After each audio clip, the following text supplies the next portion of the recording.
Assalamualaikum warahmatullahi wabarakatuh.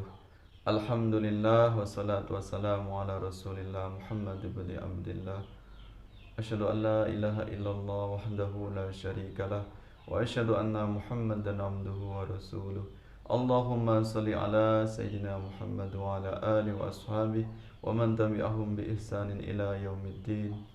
Pemirsa yang dirahmati Allah Subhanahu wa taala, mudah-mudahan Anda senantiasa sehat walafiat, lancar aktivitasnya, diberikan rahmat dan berkah dari Allah Subhanahu wa taala. Amin ya rabbal alamin.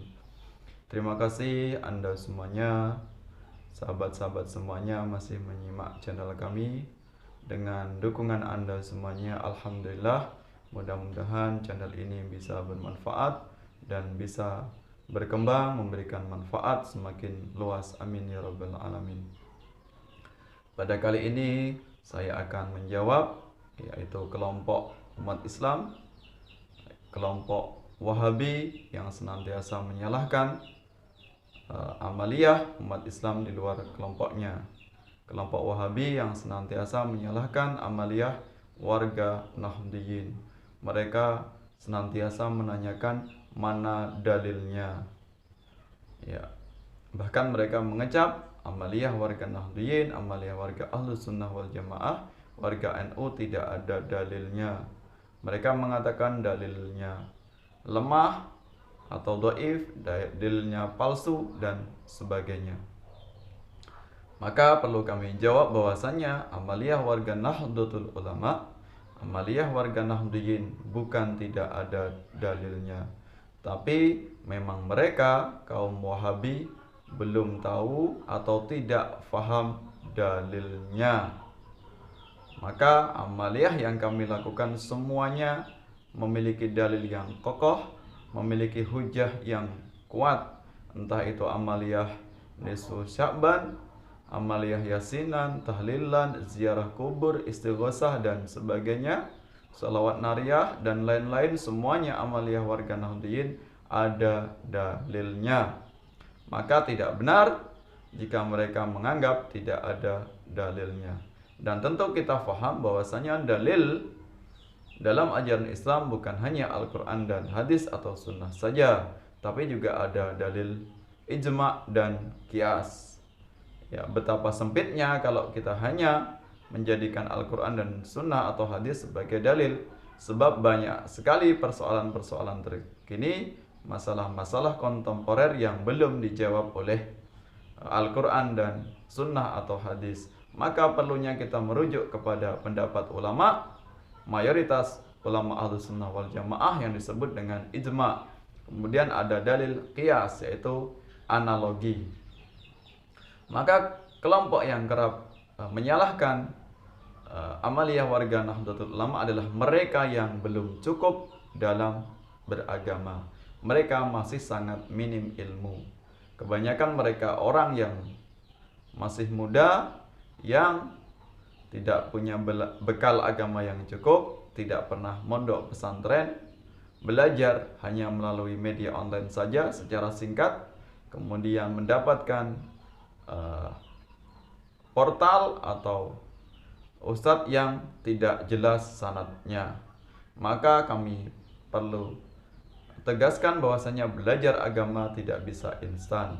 Belajar agama harus ada sanadnya, yaitu dari guru yang jelas, yang sanadnya itu sampai kepada Rasulullah SAW.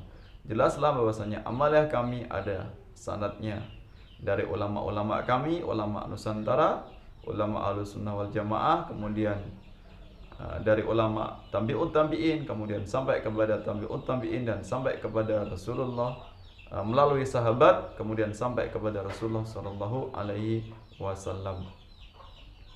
Ya, maka sangat aneh sekali, misalnya begitu banyaknya dalil dari hadis, ribuan hadis yang begitu banyak jumlahnya, hanya dikalahkan dengan satu hadis saja, yaitu hadis andalan Wahabi, kullu bid'atin dolalah wa kullu dolalatin finnar. Hanya cukup itu saja. Semua hadis yang begitu banyaknya, mereka hanya mengeluarkan jurusnya hanya satu itu saja, Sehingga hadis yang begitu banyaknya yang dari Rasulullah, ribuan hadis itu menjadi disfungsi, menjadi tidak berfungsi. Ya. Maka itulah perlunya kita belajar dari guru atau sanad yang jelas. Belajarlah yang cukup sehingga pemahamannya bisa terbuka, pemahamannya bisa luas.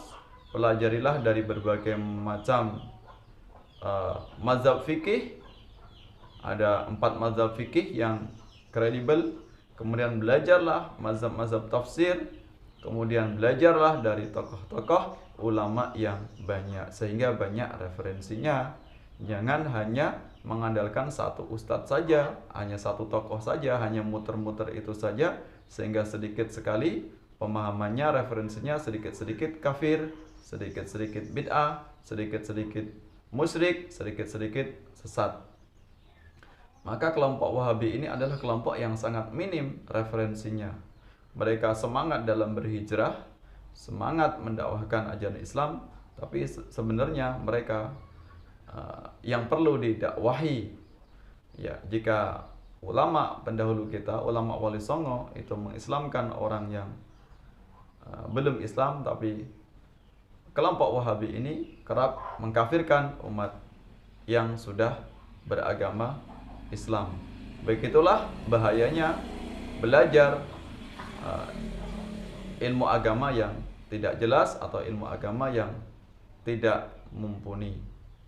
Maka dengan belajar dari referensi yang jelas, banyak referensi, banyak ulama, akhirnya pemahamannya bisa lebih terbuka, lebih moderat, dan akan lebih santun.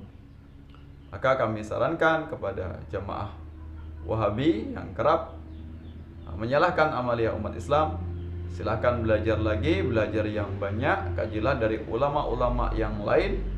Betapa banyaknya ulama di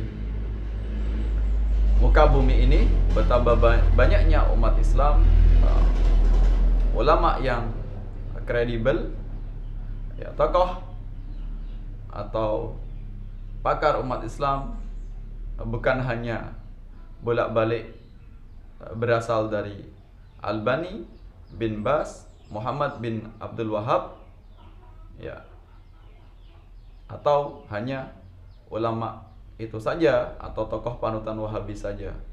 Dengan kita belajar banyak ulama, insya Allah pemahaman kita bisa lebih moderat. Maka itulah perlunya kita semuanya, kaum Ahlus Sunnah wal Jamaah, untuk berhati-hati terhadap kelompok Wahabi. Kalau kita tidak berhati-hati, nantinya kita ikut arus dan ikut tersesat, akhirnya memiliki pemahaman takfiri yang gampang mengkafirkan umat Islam di luar golongannya. Mudah-mudahan bermanfaat. Jika ada sahabat atau pemirsa yang ingin bertanya atau ingin menyampaikan pendapat, bisa disampaikan di kolom komentar. Mudah-mudahan seluruh umat Islam bisa damai, bisa saling menghormati, sehingga negara kita menjadi negara yang aman, damai, tanpa perpecahan. Wallahu muwaffiq ila aqwamit thoriq. Wassalamualaikum warahmatullahi wabarakatuh.